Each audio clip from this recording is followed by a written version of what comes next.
I was out camping in a familiar forest in Colorado. I lived a couple hours away, but came out every couple months when the weather was nice. I'd already had my camp set up and was there for 2 full days. I spent those days getting the tent situated and going fishing, not really doing much else. On the 3rd day though, I set out on a hike just north of my campsite. There were no trails out there, so I was just going partially up the mountainside in a general direction. I knew all the landmarks near my camp and had all the necessary equipment to make sure I didn't get lost, so I was just enjoying the walk. It was probably a little past midday at this point, and as I walked further up, I noticed a column of smoke coming from behind me. It almost looked like it was coming from right by my campsite. I walked around to try and get a better view, and as far as I could tell, there was something burning either at my campsite or somewhere in the close area. I quickly made my way back, worrying about what it could be, but I knew that I hadn't left the fire going, so I really had no idea. Once I got about a quarter mile away from the base of the smoke, it became more apparent that it wasn't directly from my camp. I made it back to confirm, and nothing was wrong with anything. The smoke was coming from somewhere very close though, just far enough into the trees for me to not see anything. I thought about going and seeing what it was, but the only thing it could be at this point was someone else's campfire. It was strange that someone happened to be out here in the exact place I was, because again, there were no trails leading to this specific spot, but I definitely didn't want to run into some random people out here, so I stayed at my camp. I didn't really think much else on it. I just went on with my day and did some other things around the camp. Probably an hour passed before I casually looked around and felt my body stiffen when I saw a man standing in the forest. It was so unexpected, and the way he was standing seemed like he was just looking at me. Being so oblivious, I had no idea how long he'd been there. I lifted up my arm and did a nervous wave, but the man didn't wave back. He was too far to see if he was actually watching me, but he was definitely facing toward the campsite.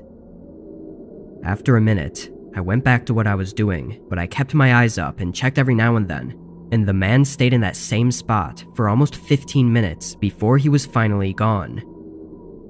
That had really creeped me out. There just didn't seem to be any reason for someone to be acting like that. I waited a few hours, watching my surroundings the whole time, before walking over to where I'd seen the man standing. I wanted to see if there was something there that might have had his attention, but I didn't see anything. It was just another part of the forest. I went back to my camp as the sun was beginning to set.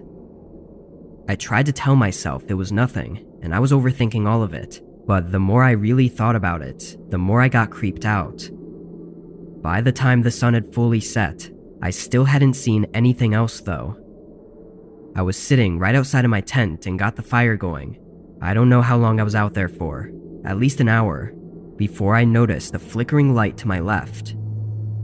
It was from another campfire out in the forest close by. Oddly, it wasn't in the direction I'd seen the smoke coming from earlier in the day though. It was near where I'd seen the man. I stood up, now feeling that unnerving sense building up in me again. Looking closer, I could actually see the base of the campfire, but it didn't look like anyone was around it. I moved my eyes around the dark forest, carefully scanning the entire area, and as my eyes moved around, I saw something else. Behind a bush, only 10 or 15 feet away, I could see a face looking back at me. My heart stung from the immediate stress and fear that ran through me. For the few seconds I looked at them though, it seemed like the figure didn't think I could see him. He was definitely looking back at me, but remained completely still. I took a few steps back, standing behind my campfire and keeping my eyes locked in the direction of the man. The most terrifying 30 minutes of my life passed extremely slowly before I saw the figure begin moving back, making his way further into the forest. They stayed crouched and moved slowly all the way back until they were fully covered by the dark in the trees. I remained with my eyes wide open and shifting around in all directions for the whole night, not seeing anything more. Once the sun was lighting up the forest enough, I packed up and headed out, walking as fast as I could until I made it back to my car. Whatever was going on out there was far too suspicious, and something told me that staying there any longer would only put me at risk of finding out the extent to their likely harmful intentions.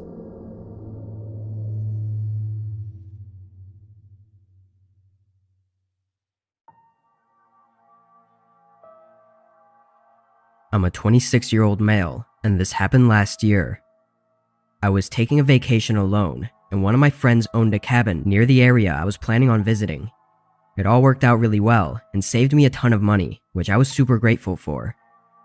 This cabin that they owned I'd never been to, but I'd heard my friend talk about it a lot and I'd seen pictures. It sounded like the most cozy and relaxing place in the world, and that's exactly what I wanted out of this vacation. It was very isolated. I'd say about 40 minutes outside of the closest town, which felt pretty far for me, though a lot of that time was due to it being located on a dirt road that you'd have to drive really slow on. Anyway, when I arrived, I must have spent a whole hour just standing outside and looking off in the distance, enjoying the nature and quietness. Afterwards, I made an early dinner and was on my phone for a while, then decided to use up the rest of the daylight with a short walk. There were several small trails right next to the cabin that I'd noticed when I was standing out there. I texted my friend to make sure they were actually trails and wouldn't get me lost, but he assured me that I had nothing to worry about. He said the closest one to the back of the cabin was just a straight line through and out of the woods. That sounded perfect to me, so I put on some walking boots and started down the trail. It wasn't the smoothest walking trail, but it wasn't all that bad either. It definitely wasn't anything I could get lost on, and that was my only real concern. I walked for probably just under half an hour, looking at the nature around me and letting my mind wander, until I heard something that confused me enough to get me to stop. But as soon as I stopped, it went quiet. Then, just a moment later, I heard it again. A man's voice, speaking loudly with a harsh tone. It sounded somewhat far, though. I looked at the woods around me, trying to locate where the man was. I heard him speak again, somewhere far off to the right of the trail, but I still couldn't see him. It sounded like he was talking to someone, though, or yelling at them. I didn't want to leave the trail, but something about this made me think there was something wrong. I didn't know if any other cabins or houses were out here, so there was no way for me to really know if it was unusual for anyone to be by this trail.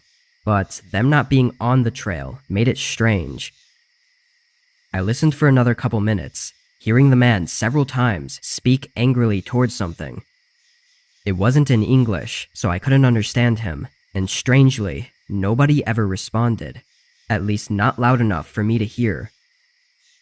Eventually, I decided to walk a bit closer to try and see who was there.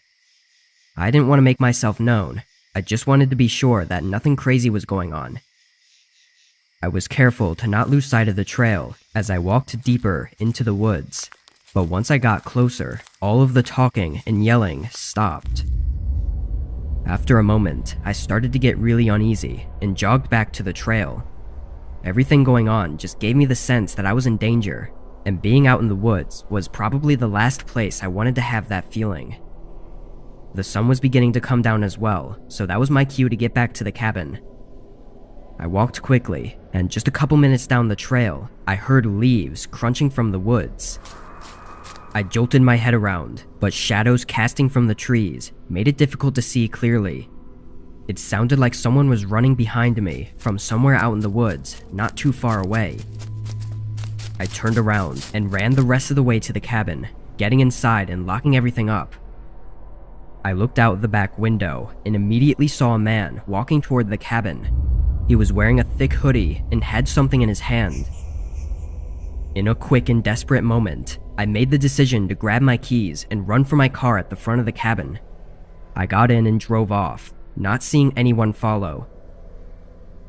After talking with my friend, he made it clear that nobody should have been out there. What that man was doing or who he was yelling at is unknown, but if I had stayed in the cabin, I probably would have never been seen again.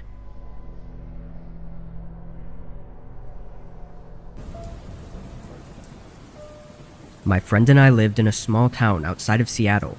and for the prior few years, we'd both gotten really into camping, hiking as well, but there was something about setting up a camp and just living out there among the wildlife that hit differently.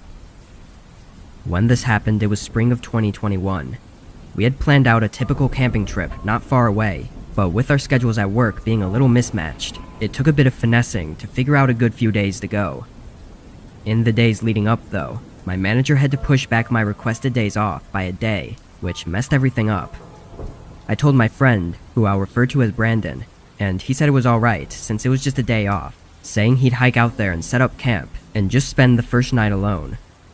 He insisted on it and said he'd enjoy it, so who was I to stop him? He let me know when he got there and set everything up, and it all seemed good. On the following morning, I drove out and started making my way to the campsite. This wasn't really a common place, mainly because there were so many other campsites around, but it still had a well-made trail and a cleared-out site that was made for campers to stay at, so it wasn't just some random spot in the forest. I texted him while I was on my way, but lost service before I was able to receive anything back.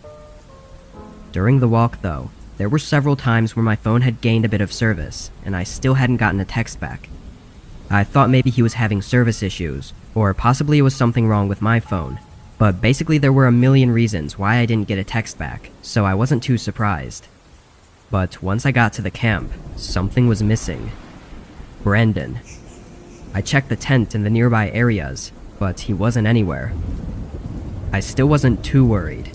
I knew there was a few places around that he could have gone. A nearby river for fishing, and a couple trails with nice views.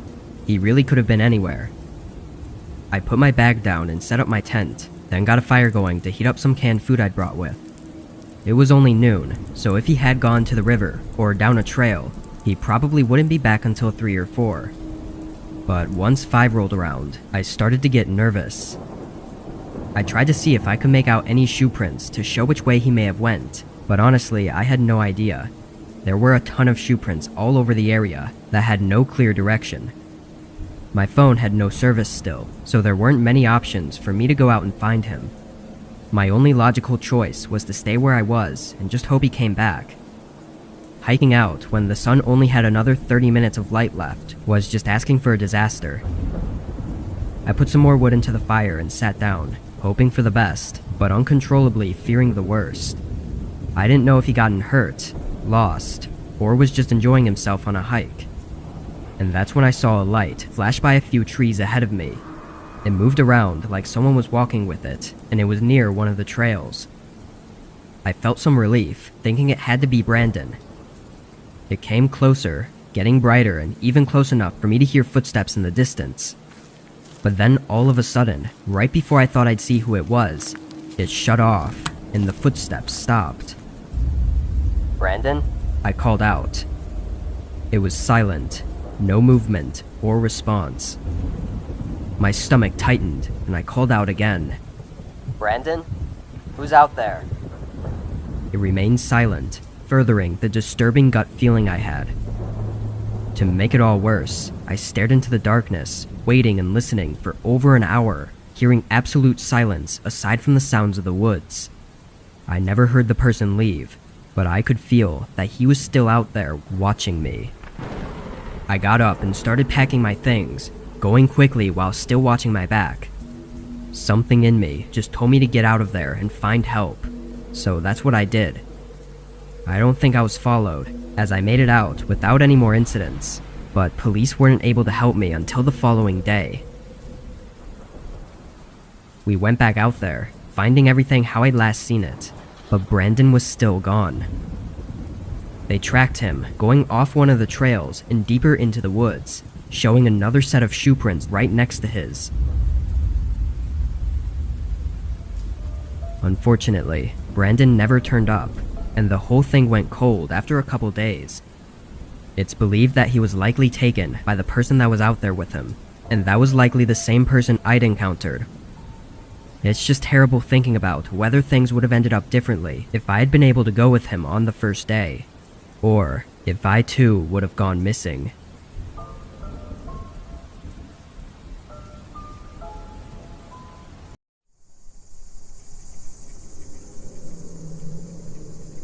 Back in high school, my house had a huge backyard that was connected to a large forest. When we were kids, me and my friends would go and play games far out in the woods. There was always this small sense of danger being out there, which made things more fun.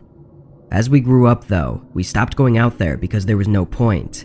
But then one day, me and my buddy Tyler were hanging out on the couch when he brought up this idea of going out into the woods late at night.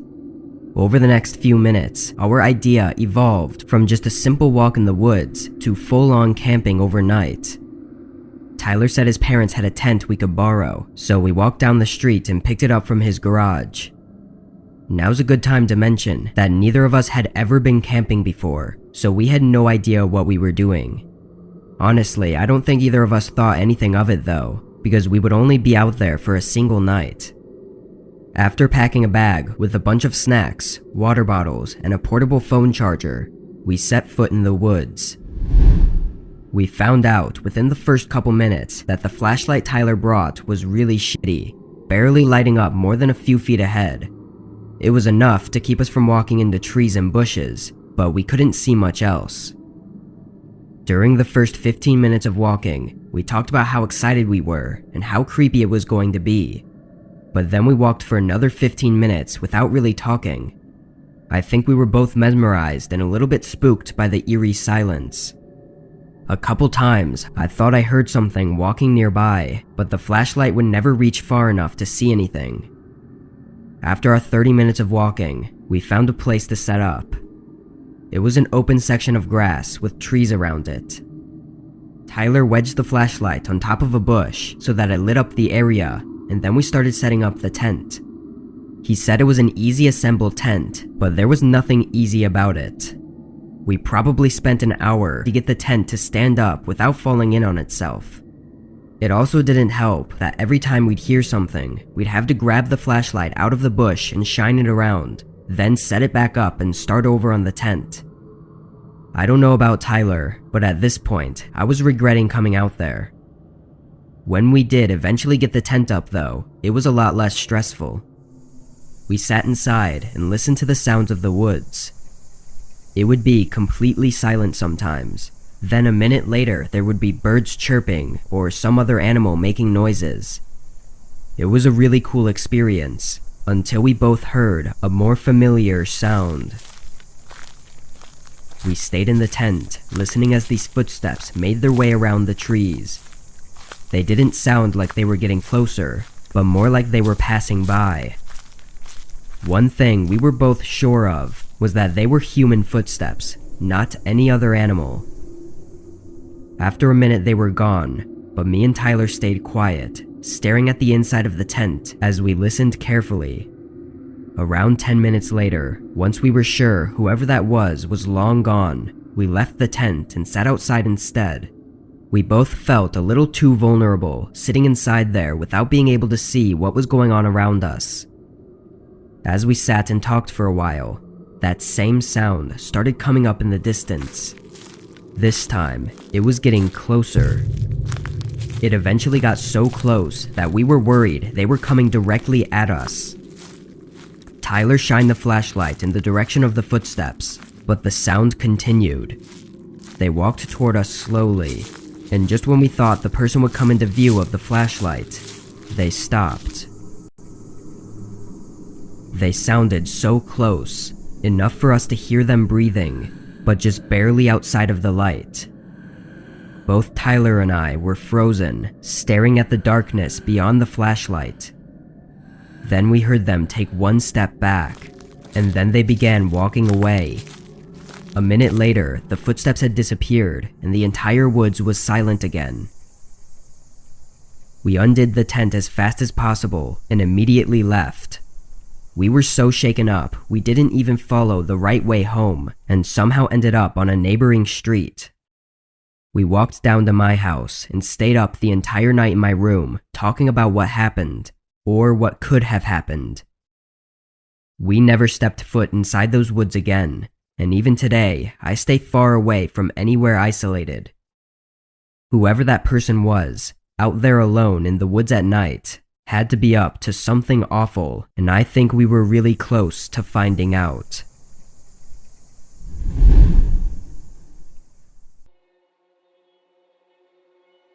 I'm 28 and live in Illinois. If you've ever been here, you know this state is completely flat and doesn't have much to do in terms of hiking or camping, at least not with scenic views. This year, I tried to go camping for the first time in a secluded forest. I thought it would be the perfect starter camping trip since the land was flat and the trail was mostly a straight shot. At the end was supposed to be a small pond, so at least there would be somewhat of a nice view. The hiking part was short, being just under an hour, but the pond at the end was very underwhelming to say the least. It was very small and surrounded by swampy mush, so I had to put my tent further down into the forest where the ground was dry. I'll admit though, after an hour or two, I was really bored. I decided to get up and walk around the pond just to see what was around. I wandered to the other side, and really there wasn't much to see. It was a peaceful and beautiful forest, but there were no defining landmarks of any kind, so it was kind of just the same forest all around. I started making my way back to my camp, and by then the sun was mostly gone. I brought a small fire starter, so I used that to get a campfire going and heat up some food. But not long after sunset, I noticed a light across the pond. It was in the trees just outside of the pond, but it was right where I had walked earlier, and I knew there was nothing there just an hour ago. While it was uncomforting being out in a forest with some stranger, or possibly strangers, I knew that this was one of few camping trails around here, so the odds of it weren't too crazy. I went about my night, looking across the pond every so often. As it got darker though, this light that I thought was a campfire became more apparent, and I realized it was a flashlight, or some sort of mechanical light. I wasn't sure what to make of it, but an hour more into the night, I saw from the corner of my eye the light started dimming, and then after a few flickers, it went out. I stared at the dark and empty forest across the pond for a good 10 minutes, waiting for the light to come back up, but it never did. It gave me chills, but again, I had no idea what to make of it. The rest of the night was surprisingly quiet. I slept, and as far as I'm aware, nothing happened overnight. As the sun rose, I prepared for another walk. I was still thinking about that light I saw, and really wanted some answers. I walked around to the other side of the pond where I saw the light coming from, and searched around. It didn't take long for me to find the culprit. A hefty flashlight laying in the grass. The batteries were drained, but it looked pretty new. No scratches or noticeable wear and tear. I looked around some more and saw nothing else to indicate someone being here. After some thought, I decided to leave the flashlight where I found it and started heading back to my camp, but stopped in my tracks when I saw someone across the pond. They were standing by my fire pit in the middle of my camp. Then I saw another person come out of the trees and join them. It looked like two adult men, but that's all I could tell from where I was. I was too scared to yell or say anything, so I just watched as they walked around my camp and looked through my things. Then one of them stopped and turned to face the pond. He stood there, scanning the tree line where I was standing, until he was looking right at me. He only looked at me for a moment, but it sent shivers through me. I watched the man leave the camp and start walking between the trees. I lost sight of him for a moment, until I caught a glimpse of him sprinting through the forest. I ran further into the forest, away from the pond. I knew the chances of them finding me were near zero, but I was too scared to think straight. I ran for probably 15 minutes before I stopped and turned in the general direction of my car. Luckily I made it safely, but I lost everything I had. To put it shortly, nothing happened afterwards. I filed a report with the police, but it all turned to nothing. I think about that flashlight a lot though. Was it those men's, or was it someone else's? I hope the flashlight was just a ploy they used to get me away from the camp, but if it was, then why would they come after me?